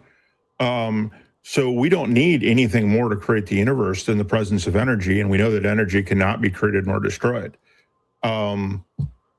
Therefore, we don't need a creator, and a creator can't create energy anyway because it can't be created or destroyed. We don't need a creator for anything. when we look at, you can go back 2,000 years and, you can ask someone from back then, well, why do storms happen? Oh, Poseidon got mad, or the storm god got mad. Why did disease happen? Well, which cursed my cattle? We have supernatural explanations for all kinds of phenomena. Here we are 2,000 years later, and not a single one of those explanations has stood the test of time. Science knows, we now know why storms happen. We know it well enough to be able to be fairly accurate in our forecasting of what's going to happen next with that. We know about the germ theory of disease. We know about viruses. We know why things get sick, and we know how to prevent it. We have vaccines now. Nobody knew what the moon was. Now we know what the moon was. We've landed on it. So given that track record, it is far more likely for any natural explanation, no matter how ridiculous you want to make it, to be true than any supernatural explanation, simply because we have no reason to think that there's a watchmaker behind the universe, because everything we see can be explained by the existence of the universe. Right. Now, if you want to say, why does the universe exist? I'm just going to point you at energy can either be created nor destroyed, and that the best hypothesis that we have from physicists who actually study this is it is possible and likely that is what happened. And so when you start thinking about prior to playing time, even the definitions of whatever that creator is, it is something that exists outside of space, time, and matter, right? We know nothing about its qualities, nothing about its nature, unless you find this Iron Age book that tells you it's this God. But if you're not going to go there and you're just going to start with all you can reason with without pulling from some book, that it's just some creator that matches your parallel of a watchmaker, we don't know what it's like to exist prior to space, time, and matter, because that's not even a sensical idea to us. Like, we can't comprehend it. So whatever it was that brought this universe into being, if anything brought it into being, existed prior to playing time. It existed outside of space, time, and matter, whatever that means. So the point is, since we know nothing about the nature of what that is, all we can say is, if it was something, then it could have been a non-agent, a non-creative agent, just existing and bringing the universe into being. Like, it doesn't have to be a designer, because we know nothing about it, is my point. You can't just leap and say, oh, but it has to be. No, it doesn't have to be. We just don't know anything about it. I wonder how it would be perceived of me if I said, you would probably think I was gaslighting you if I told you, oh yeah, this is a nice watch, and you told me, well, so-and-so built this watch, and I would tell you, no, that's not possible, because I've never seen a watchmaker. I don't know. I didn't see them build my watch. You're going right back to the fallacy of watches are made by humans. We know this because all watches we have ever encountered have been made by a human.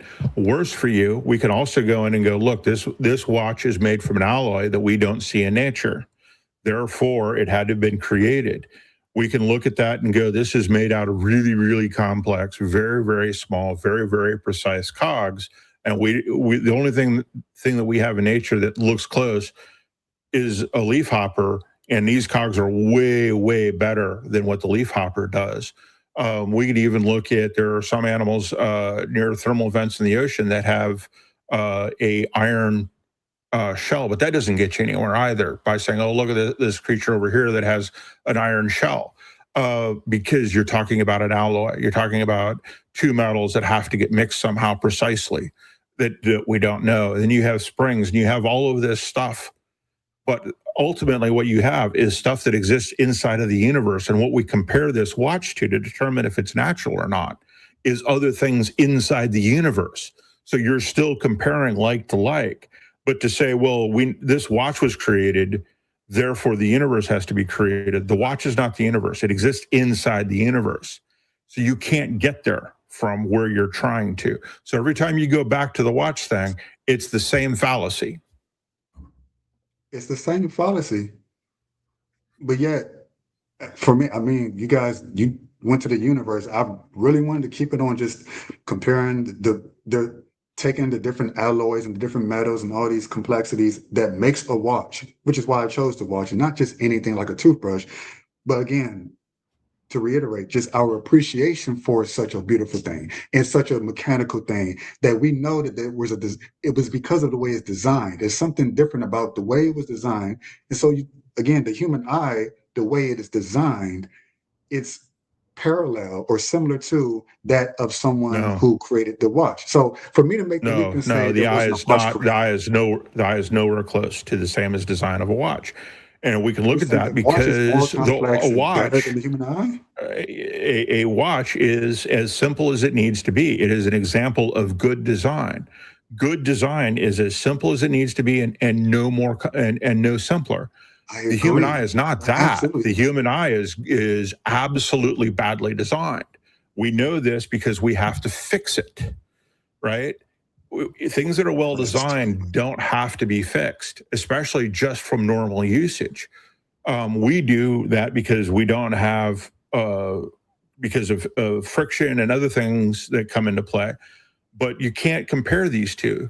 You can't say, well, the human eye is complex, a watch is complex. They're not the same complexity even. They're completely different complexities. We can look at the progression of the eye in various species, from a simple cell that detects light and reacts to light all the way to an eagle eye, which is, by the way, better than ours, and see, oh, look, here's the progression. And we can go, this is how it evolved, and this is why it evolved this way. We can see features in our eye of more primitive eyes. So there's no way to say that the eye and a watch are the same thing. The eye is a biological system. The biological system that it obeys the laws of evolution, that obeys chemistry, that obeys physics. All biology is chemistry, all chemistry is physics, all physics is quantum mechanics. A watch is not the same thing. It's not in the same category, because a watch, we know, is man-made. So you have to say, well, I have an object, I don't know if it's man-made or not. What do I have to do to determine if it's designed or if it's natural? Joseph, so can you would, I'm hoping you will agree to this.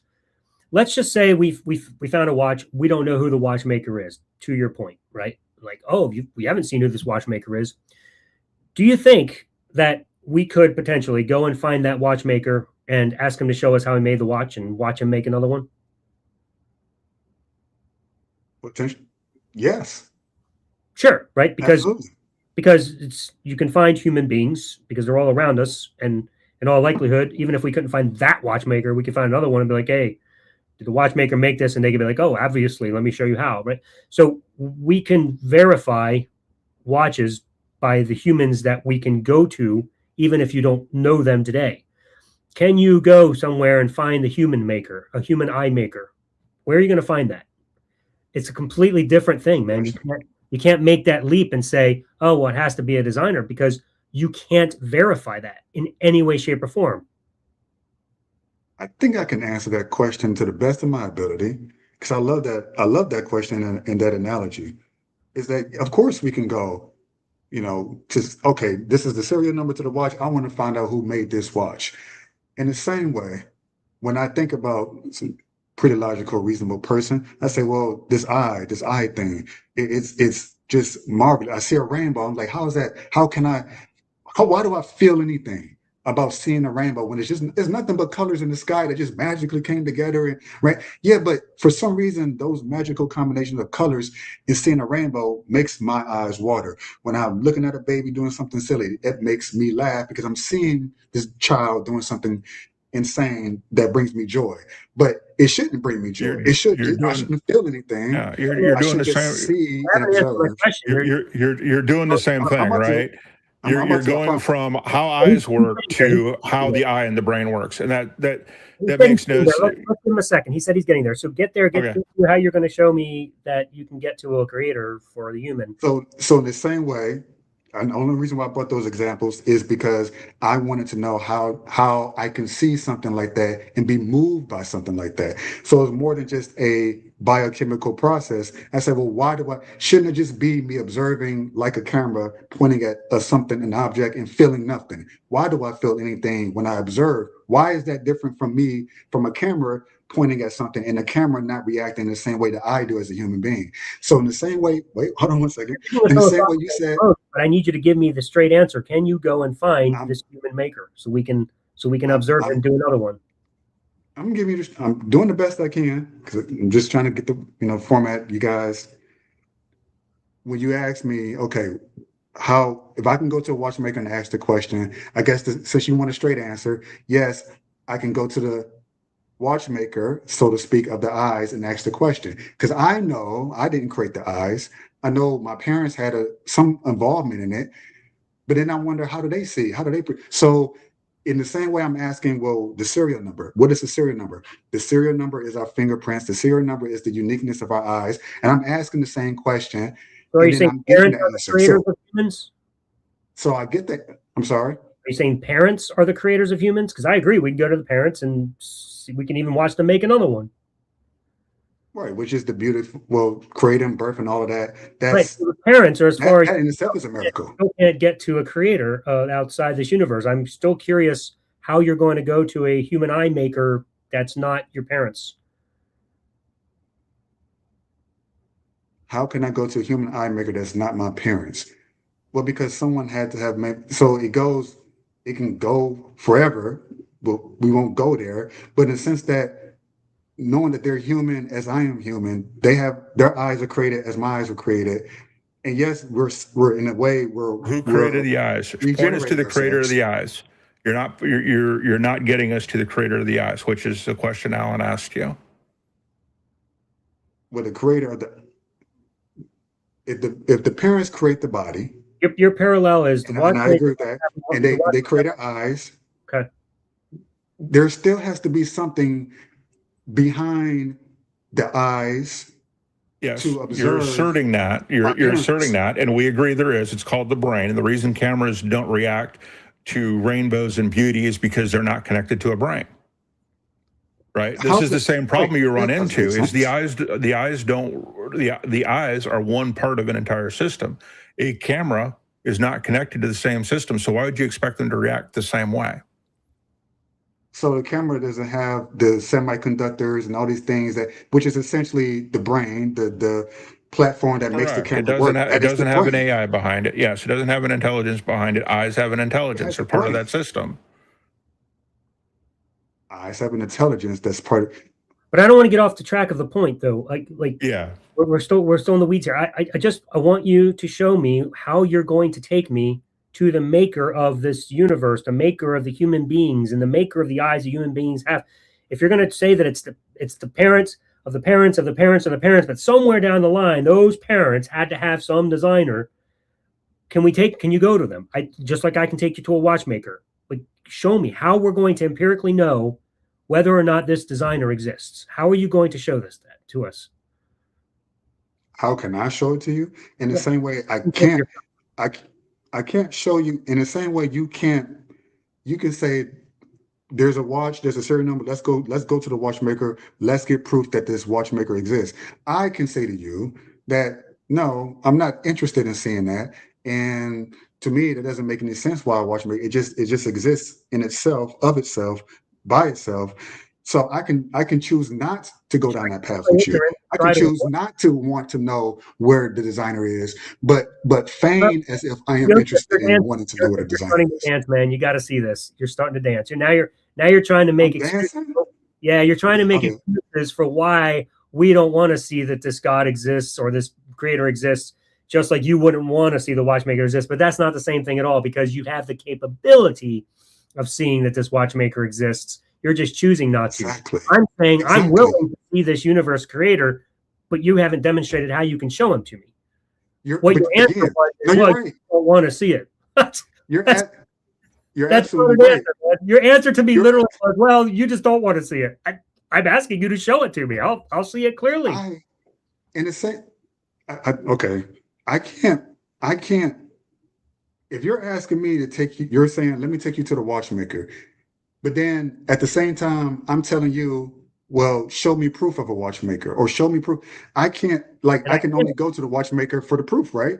I can only go to the watchmaker for the ultimate proof. Therefore, just like it's an individual decision for you to go to the watchmaker to seek the proof, in the same way, I had to go to the watchmaker of the eye. I know where you're going. So let me respond. I know where you're going with that, but let me just respond by saying the difference with where you're going is you and I both know there are humans called watchmakers.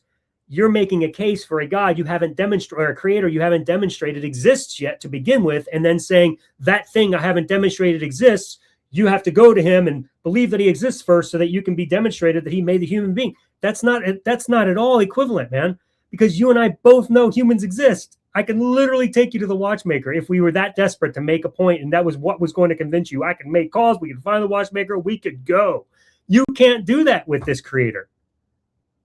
Okay, I'm gonna give you the proof.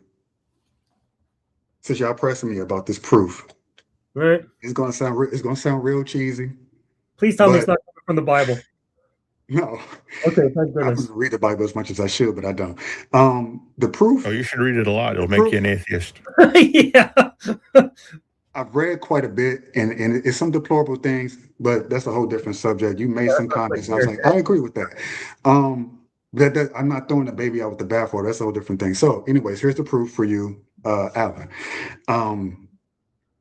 The proof is you. So if you want, You literally just circle back to the beginning of the call. like I said, I know We're proof that we exist. Talking about We're the not whole proof time, that a creator exists. Just because something is complex doesn't mean there's a creator. Doesn't mean it has to be created. We've already discussed this. Yeah, Joseph, right, exactly. That's why we could go to a watchmaker and demonstrate it, but you can't demonstrate your case that you just made. Like, would you agree that you agree that in order to conclude what you just said about a creator, you have to take it on faith?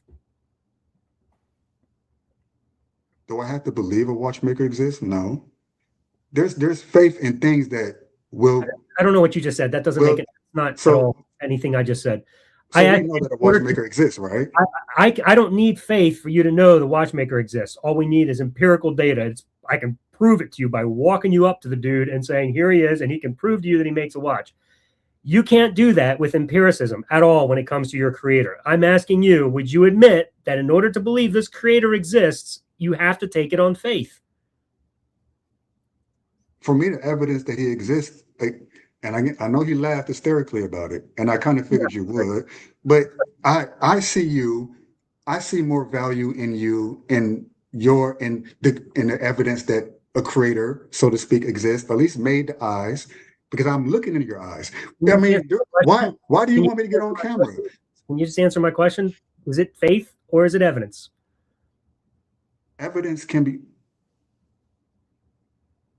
be both. Fine. So if you have evidence, get you to a creator, or do you have to have faith to get there? Okay, I'm sorry. Just when I say it can be both evidence and faith, there's evidence that gravity exists. I can't see it, but I have faith that it will work if I jump off a building. So I probably shouldn't try to test it. That's not faith, because you know very well if you jump off the building, you're going to die. Yeah, we can prove. We have multiple ways to prove that gravity exists. We don't have to see it. We have multiple ways to prove that a lot of things that we can't see exist. And you don't have the same thing for your God. You keep making the same mistakes. You keep going back to the same declarations without any evidence. You keep making the same claims over and over, despite the fact that we keep pointing out that everything you said is fallacious. You can't look at somebody and go, you can't look at complexity and go, therefore a designer. It doesn't work that way, because things can be complex without a designer. In fact, they're more likely to be complex without a designer, because good design is the most simple thing you can do and nothing more. Exactly. And there is nothing simple about the human body. There's nothing well designed about the human body. Nothing. Joseph, can you see? Wow, you really okay? Can you see the universe with your natural eyes? This thing we're existing in. Not without a telescope. But you're still seeing it with your natural eyes, right? You can observe in this universe naturally. Yeah. I can't, right? You can use your senses. You can empirically observe things in this universe with your natural eyes, correct? Absolutely. If you really wanted to, you could even fly to the moon if you wanted to, if you could find a way to get on a spaceship and get up there. Can you empirically observe with your natural eyes the spiritual, supernatural realm? no more than I can prove that air exists, but I breathe it in all the time. I can't. We can prove prove it. I air know it exists. Not only can we prove air exists, we know what it's made up of, right? We know it's roughly 80% nitrogen and 20% oxygen. We know this, and I say roughly because there's some trace elements in the atmosphere. We know it has weight. We've proven it. So you keep pointing at things that, yes, we know exist without having to see them. How do you detect this God that you claim exists? What's the evidence for your God? And you can't point at the human. You can't point at the universe, right? Because we already said why you can't do that. And you haven't produced a second universe to compare to. You haven't produced a creator to say, hey, yeah, I created it and here's how I did it. And everything that you've talked about, we can either show natural causes for in the case of wind and gravity, in any of the natural stuff. And when it comes to watches, we can prove that a watchmaker exists because we know how watches are designed. So you're not even coming close to what we're asking for. What we're asking for is, can you prove your God exists? And so far, the only thing you've given us is garbage arguments and garbage comparisons because you're not comparing like to like. I'm just wanting to prove the question of whether or not you can see the supernatural without faith. Well, there's a lot of feelings involved, which I know you say is a chemical reaction. No, but that's okay. Your feelings. I'm sure you have all these feelings, and I'm sure you had experiences. Not going to knock those. I'm only going to ask you, how do you know that those feelings had anything to do with the supernatural? And again, I'm going to say it has to be taken on faith. Well, I'm having faith that when I take in a breath, I'm breathing in this air that I know exists. No, you're not. It's not faith. Faith involved. No. If I didn't. But the point is, I don't. When I speak about faith, it's more like it's just. I'm confident that when I take my next breath, unless I'm underwater, I'm going to take in enough air to continue to survive the next second. You're confident. Why are you confident? Because you know how air works. Right. You know how your lungs work, and you know that. But you again, we're asking you to prove that God exists, and you can't do it except to say, well, it's the same way I know that I breathe. It's experience. Well, what is the experience that proves to you that God exists? I'm trying, and I know you guys are going like boom, boom, boom, boom, boom. It's like 2 against 1, but I'm trying not to feel that way. It's just kind of like, okay. We're both saying the exact same thing. So I use the air analogy because, like in the same way, I'm having confidence. He just froze. Joseph, you still there? You froze up on us, bud. Oh, major bummer, man. Yeah. I was enjoying this conversation. Oddly enough. I was going around a little bit, but. Oh, he came back in the second thing. Let's bring him back in.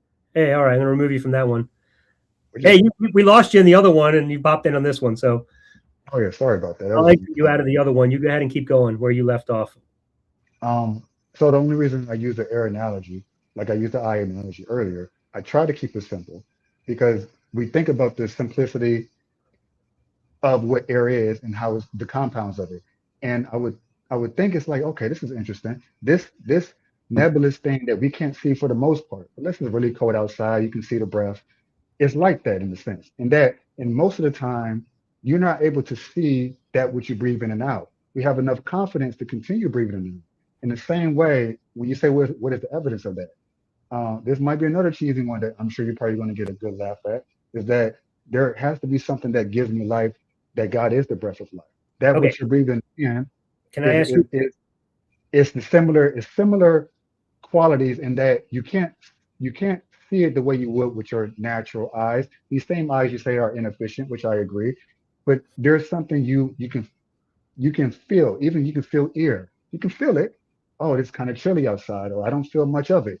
It's like that when you're having this thing. Can I ask you a question? That you say you want me to prove that I can't prove. Based on what you were just saying, if you don't mind, let me just ask you something here. So when you have these experiences with breathing or going underwater, what's that? That's the point is, I'm sorry, real quick. The point is, I can't prove any of the sensations that I feel when it comes to air or when I'm breathing in and out. I can't, I just know that I feel this way. So you're asking me to prove to you, hey, can you prove to me how I'm able to breathe? Right. Okay. Just take a deep breath. So I let me, can't do that. right. I All right. wish So I could. are you able to conclude that you're able to breathe after you take a breath? Absolutely. All right. So you have empirical knowledge that breathing works because you were able to test it. Absolutely. All right. When you have a emotional experience that you attribute to God, did you draw that conclusion because you already previously determined that it must be God, or did that experience definitively say this has to be God? It couldn't be anything else. I didn't make that jump. Personally, I didn't. No, I personally didn't. I'm asking you if that's how you're doing it. Because here's the difference. You can empirically test the air analogy because you can do it yourself and you can say, oh, when I breathe, that's air.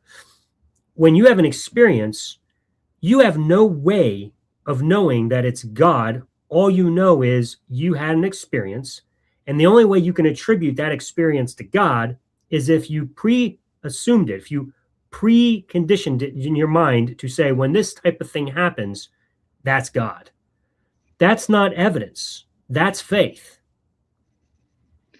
I would say if a God exists, he would want us to use the same reasoning and the same ability for logic as you are. He's not going to want to insult our intelligence. So he would want you to not have blind faith and like, oh, I just believe and I believe. To me, I think that's insane. That's not the way I approach coming to this, oh, the eye or the breathing. Simple concepts that at first was like, it gives me pause. So how is this possible?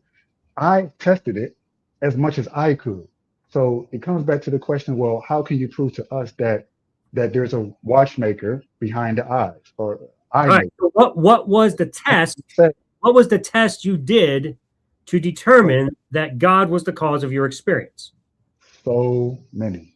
And I mean, obviously I wouldn't go into a whole lot of things, but I would say it's Look, a combination. if I were to ask you to test air for breathing, and you tried it and you fell dead because you couldn't breathe it, I'd be like, oh, well, shit, guess that didn't work. It's falsifiable. We can demonstrate that it doesn't work, but it worked, and we can try it over and over again, and there's no possible way to get out of it. When you do that, you take an air and you live. How did you test God in a way that's falsifiable to know for sure that your experience was caused by him? And the way I tested it, it was a culmination of experiences that led to me, instead of doing the staggered breathing, because I'm not trusting that there's enough air for me to survive on, instead of doing just what you just did, I took a deep breath. And I know I'm using like metaphorical terms to describe this because it's hard to describe it. I decided to test him or test it, creator, whatever, and take that deep breath instead of being constantly on my toes, unsure of is me taking that, am I going to get a lungs full of water next time I breathe in? It's me trusting that my next breath is going to go to my next breath and so on and so forth. That took a lot of faith and believing that that was even possible. So when I personally did it, again, it was a culmination of different things. And for some people, it can be a single event. Oh, my mother, she almost died from cancer, and we prayed over her, and this happened. It can be a single event. For me, it was a series of events that led to evidence proving, for me personally, that there was a watchmaker behind my eyes, that there is a breath giver behind every single breath I take. In that sense, not literally with the air and everything. We know that's a physical, scientific process, but I say, okay. Are you going to explain yet how you determined it was God? I'm still waiting for that. You're talking a lot about how you test things in the natural world. I'm asking you how you tested that it was a supernatural being. That's the difficult part. I'm trying to explain how I was using, that's why I used the eye analogy, the watchmaker, the breath. Joseph, there isn't an explanation. It's just called faith. You didn't have a way of test it. Because if you did, then you could test it right now and you can show all of us the process you went through, and all of us can see this supernatural being ourselves. Can you do that? We all can see it, but you still have to make the choice to want to see that process, how it takes place. Right. I have to have faith. I have to have faith first in order to have faith. I would say, I don't think you have to go as far as you have to have faith in a God. I God. have to believe it first in order to see it. That's what you just said. You have to believe it first in order to see it. That's ridiculous, man. Evidence is there. How can you believe something first before you actually have some reason to believe it? But that's what you're telling me to do. I have to believe it first, and then you can show it. Well, you guys wouldn't accept the fact that your own eyes are the evidence of it. If that's the same biochemical process, okay. No, because you're still telling us that all of this is coming from this creator that we've yet to demonstrate.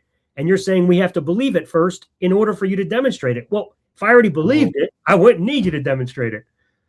I'm asking you to give me a reason to believe it, not tell me that I just have to believe it.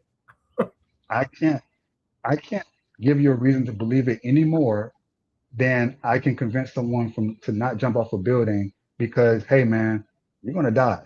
I can't. If someone is hell bent on jumping off that building and defying the laws of gravity for whatever reason, maybe they just want to end it. Who knows? But that's the difference, is they have a reason why they want to jump. And it's not, I just don't believe in gravity. They actually have a reason. You're telling me I have to believe in this thing that you say exists in order for me to know it exists. How do you just believe something without having a reason to believe it?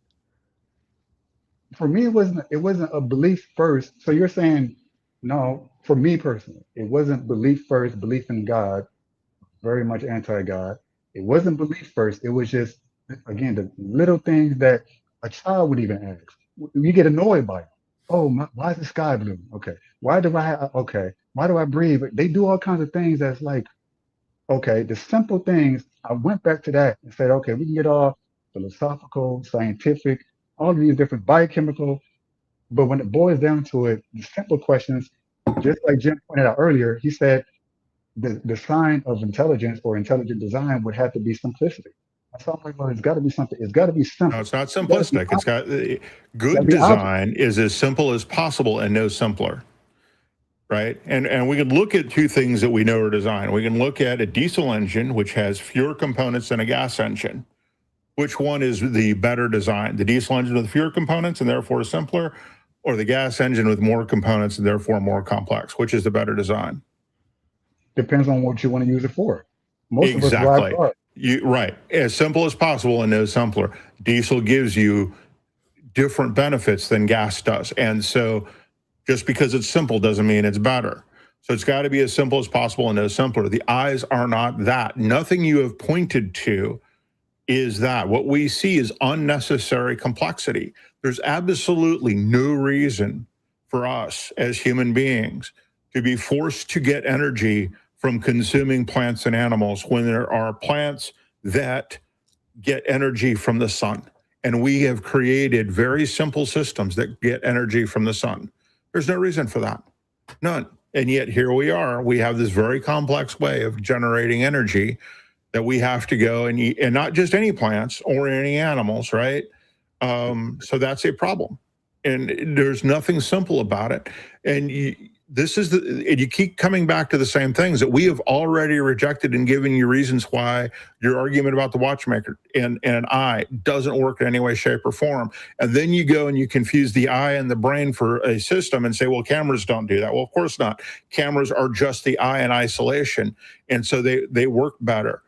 And that doesn't work either. You keep coming up with all this stuff that just doesn't work because you want to believe, and you're holding on to this because the belief is more important than the truth. The belief is more important to you than actually looking at what we've tried to tell you in multiple different ways. And you're still coming back to the same things that we've already completely rejected. Arguments we've already completely destroyed. And not just us. Arguments that Christians have been making since the teleological argument was first proposed and was utterly destroyed by everybody, philosophers everywhere. It's only Christians who hold on to this. It's only believers who hold on to it as a reason to believe, and it just doesn't work ever. Because in order to prove design, you must either show the designer, which you said you can't do, or compare this universe to another universe, and you can't do that either. You can do it as long as you believe it first.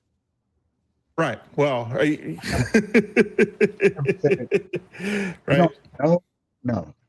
No, there's no belief involved for me. And again, looking at the human eye and wondering how that's possible in the way we experience the human. How is these things? There's no belief involved in that. It's like it's there. I have eyes. You have eyes. So I'm like, oh, that's interesting. So I didn't have to go in and yeah. You said this already. When we rejected this argument soundly and thoroughly.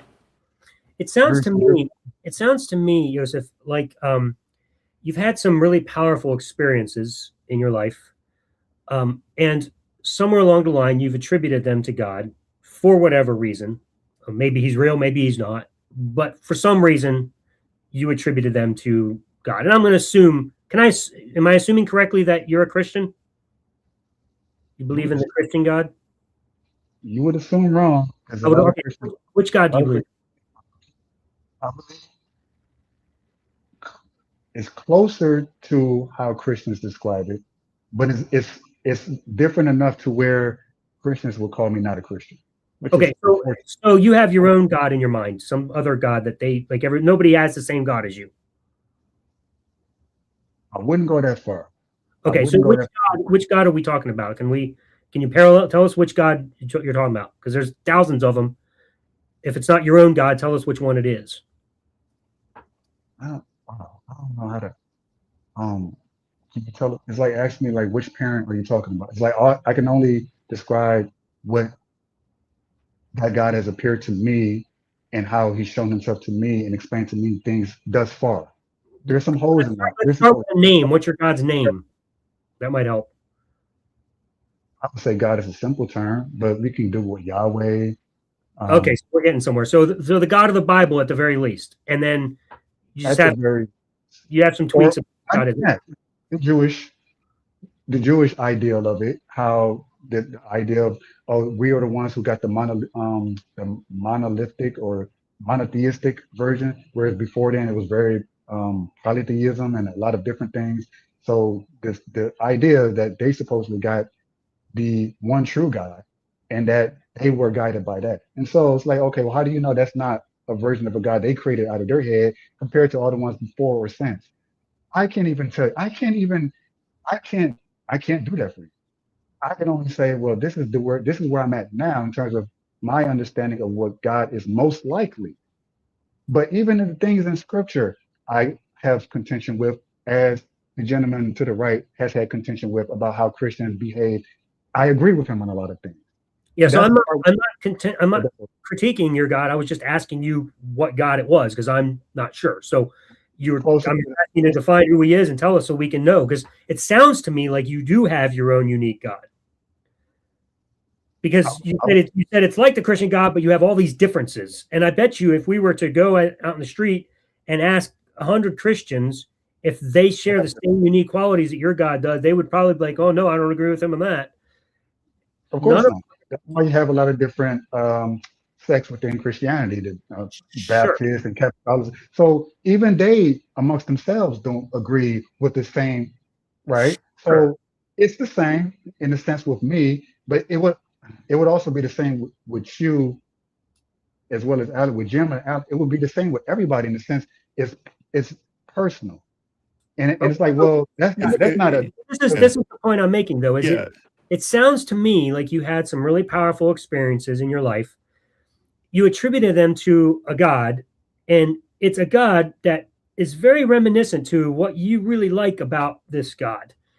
It's the kind of God that is good in your mind, and you've associated him with these events so deeply that over the course of time, and I'm going to guess they happen many times to you over the course of years, and there is something called reconsolidated memory. And what happens when we consolidate a memory? It's like a Word document. The first time you type it up, it's not quite what it's going to become after 50 redos. And every time you fix it, you resave it, forgetting what the original version actually was. So that by the time you have the final version, or the version you have currently, it's significantly different to what it originally was, because your mind projects back into the scenario that was very emotional to line up with a belief you have currently. We do this all the time with things, especially emotional experiences. So it sounds to me like what happened is somewhere along the line. And let me ask you another question before I go any further. Did you grow up in church?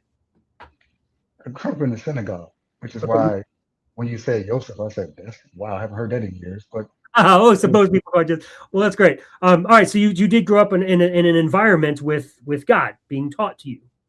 Right. So from childhood, much like me, God was just assumed. You never had an opportunity to, without the indoctrination, to find God on your own. You just already assumed he existed, just like I did. So you added this God to these experiences, and probably some of them you didn't even add to the experience when it happened. You probably read some of them back into the experience over the course of time as you re-updated this Word document, so to speak. So the memory has been reworked so many times. So it's like a fish story, right? You now see God so deeply entrenched in all of these experiences that you just can't see it any other way. When in reality, if you had the ability to go back in time and relive those experiences and see them, you might be like, oh crap, this isn't really what happened. I had an experience when I went on a mission trip with when I was a teenager with my youth ministry. And I was taught that Satan wants to stop us at all costs because you're doing missionary work. That was just a thing. Satan and his demons are always after you when you do missionary work. And we were prayed up and we were told that the devil's going to try to stop us. And so I was like, oh man. So, you already have this thought in your head. And here I am, I'm in bed one night at the mission trip, and I feel wind like kind of blowing on the sheets of my on the bed cover of my bed spread. And I feel it hitting there, and I'm like, oh my goodness. And then I look over and I see the curtains moving, and I'm freaking out. And I'm like, Satan is here. And I ran out, and I got the whole youth ministry together, and we started quoting verses like, this kind can only be cast away by prayer and fasting, because it's the special kind of demon. And so like we went into prayer and fasting, and we were convinced that Satan was out to get me that night. Turns out, when I look back in honesty, it was just an experience with a curtain, a bedspread, and an oscillating fan. The oscillating fan was just moving shit in my room. But as a Christian, I kept feeding that story into my mind because of a presupposition that I was taught. But it really wasn't that. So my challenge to you, and you don't obviously need to deconvert today and fall on your knees and be like, you're right, I'm an atheist. I'm not asking you to do that right now. I'm just saying, think about some of this, because it very well could be that you've been indoctrinated from childhood like I was. You had some experiences, you read your God into it, and you remolded your God over time to make him make more sense to you. And now you're certain that all of this was true. Maybe it was God, but probably not. But I can't say for sure. You're going to have to be the one to decide that. But there just doesn't seem to be any good reason why you would conclude that, especially when given the chance here to demonstrate that a supernatural being exists, you just can't, other than saying, well, you have to believe first, and then I can show you. No, I never said I could show you anything. I've always made the point, like 3 times already, that the proof that's for you will be the proof that's sufficient for you.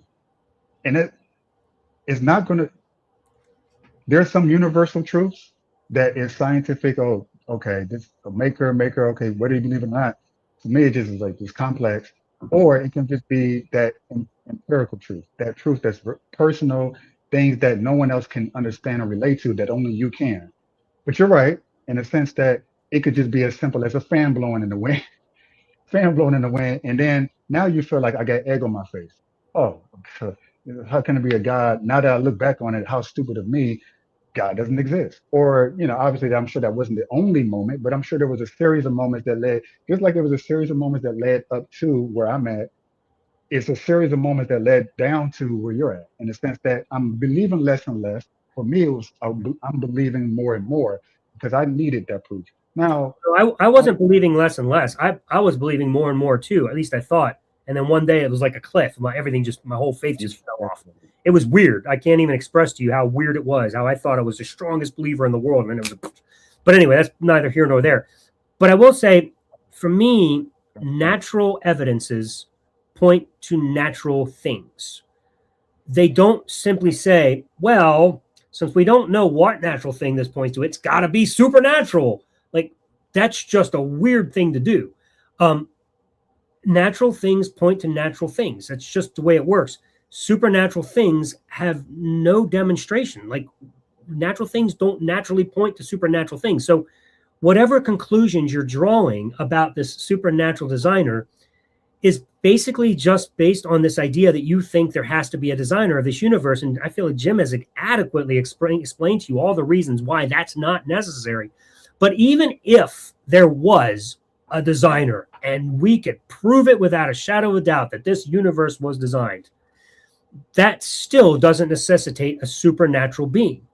There could be some other designer that isn't supernatural, that is natural, existing in the whatever the laws of logic and reason are in the universe, whatever that is, before this universe. Like, my point is, we still know nothing about anything prior to Planck time. We only know the laws of physics in this universe. We know nothing about the laws of physics in the cosmos beyond Planck time. So even if it was a designer, how do you know it's this God? You've just concocted it and decided it is. That's called faith. That's not evidence. faith is evidence. Faith is the proof of evidence. Faith is the evidence of things unseen, right? It doesn't say, Hebrews 11:1 doesn't say faith in the evidence of things unseen. And it doesn't say faith is the confidence in the evidence of things unseen. It simply says faith is the evidence. That's all. And the Bible does this because whoever wrote it knew that there was no way to actually demonstrate a supernatural being through actual evidence. So they said, let's make faith the evidence. If you believe, then you know God exists, which is essentially what you told me earlier. You just have to believe first. That is exactly what faith is. Just believing because there's no other reason to. No other reason. I don't know. For me, I couldn't go from belief to faith. For me, even though raised Jewish in a synagogue, that whole God thing, I just knew how to read the Torah. I didn't really understand what it meant. I just was good at reading it, reciting it, bar mitzvah and all that. But that doesn't mean that I was trained that way. But I never grasped onto it. It wasn't until I was late 20s, where it's like very aggressively anti-God, like militant.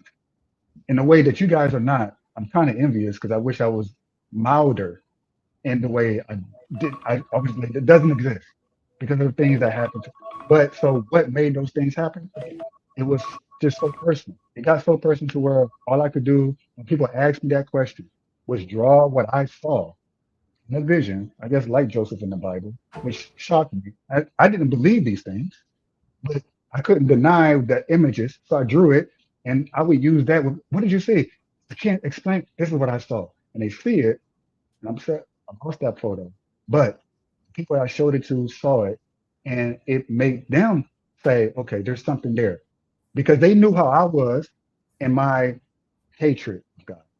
Oh, sure.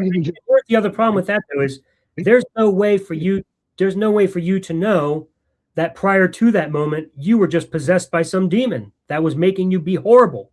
And then he finally let you go and Joseph became a good person. You've already had a preconceived idea that has to be God when you really don't know what caused that moment. It could have been something horrible letting go of you.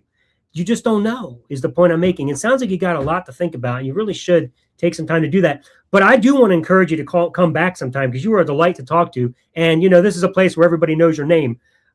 So this is the right place to be. But before we let you go, Jim, I want to give you a chance to finish out if you have anything else to say to Joseph before he leaves. No, we just kept going around in circles and you kept bringing up things and not really addressing the arguments that I made, and keep coming back to examples where I attempted to point out that they fail, and not dealing with trying to fix the failures or addressing the failures. And I think you should do that.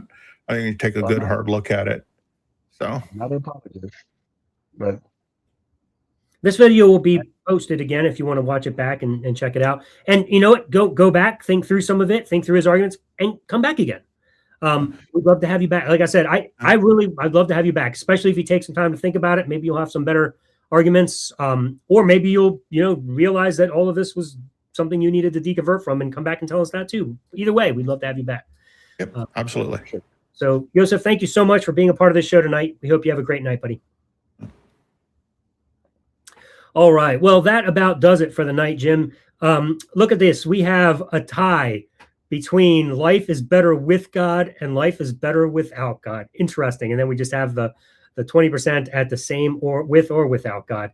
That one I still find intriguing. Hopefully, I wish that person would have called, but it's it's the end of the night now, so we're gonna end it. But fascinating, 50-50 split. I guess that just tells you we probably have same amount of Christians watching as non-Christians. That's usually the way it follows.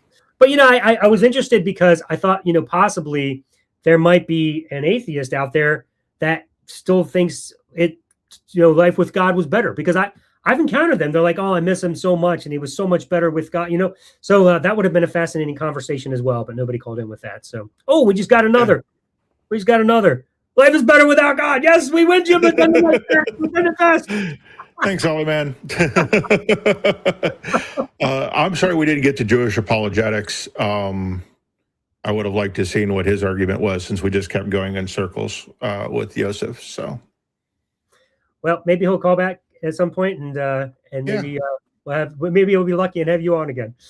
Okay, sounds good. Really appreciate you filling in for Elliot tonight, man. It was a real delight to have you. And everybody watching, thank you so much for being a part of the show.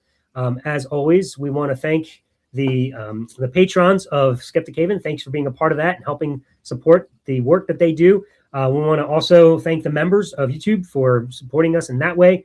The crew behind the scenes that's always doing a great job on all these shows every day that you can see here on the screen. That's the lineup each week. So don't miss any of the shows that we have here on Skeptic Haven. And don't forget to go and join Deconversion Nation on Facebook. We would love to have you be there. It is a great opportunity for both Christians and non-Christians to have conversation over there. Think of it as the reverse of going to church. When you go to church, you invite your non-Christian friends to come and hear the message and ask questions, but they're not there to disrupt. They're there to learn. Same type of thing. You come over there, the whole point is an opportunity for Christians to come into an environment where they can ask questions and hear the answers from atheists without it becoming a bloodbath. So we hope that you'll join us over there, Deconversion Nation on Facebook. And it looks like I have power flipping in and out here. This is weird. So it's a good thing we're probably coming to an end, because I don't even know if I'm still live. I hope I am. Hope I didn't miss any of that. You're still live. All right, perfect. Or I can see you anyway. I shut down the YouTube screen, so I don't know if we're still streaming or not. Yeah, I think we are. Looks like we still are. So, all right, Jim, do you want to give us any last-minute words, just some more pearls of wisdom before we take off? No, not really. I mean, stay skeptical, I guess, and question everything. Absolutely, and I love that. Remember, every Christian has their own version of Christianity.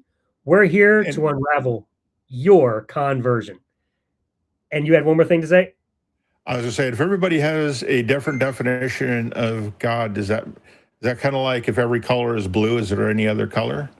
Wouldn't it be better to say there is no definition of God if everyone has their own definition? So. Everybody does have everyone has their own version, though. It really is true. So, and that's what we're here for, to help unravel your conversion. That's what we do here. So thanks for joining us, everybody. We will see you next Tuesday at 6 p.m. to talk about morality. Let's have some